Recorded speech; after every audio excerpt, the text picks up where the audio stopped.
கர்த்தருக்கு ஸ்தோத்திரம். சங்கீதம் 110.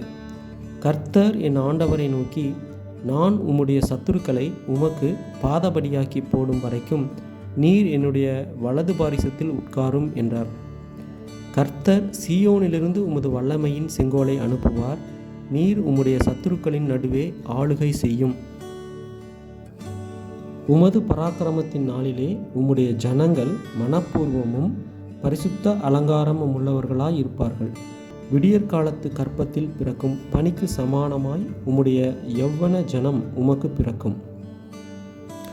நீர் மெல்கிசேதேக்கின் முறையின்படி என்றென்றைக்கும் ஆசாரியராயிருக்கிறீர் என்று கர்த்தர் ஆணையிட்டார். மனம் மாறாமலும் இருப்பார். உம்முடைய வலது பாரிசத்தில் இருக்கிற ஆண்டவர் தமது கோபத்தின் நாளிலே ராஜாக்களை வெட்டுவார். அவர் ஜாதிகளுக்குள் நியாயந்தீர்ப்பார். எல்லா இடங்களையும் பிரேதங்களால் நிரப்புவார். விஸ்தாரமான தேசங்களின் மேல் தலைவராயிருக்கிறவர்களை நொறுக்கி போடுவார்.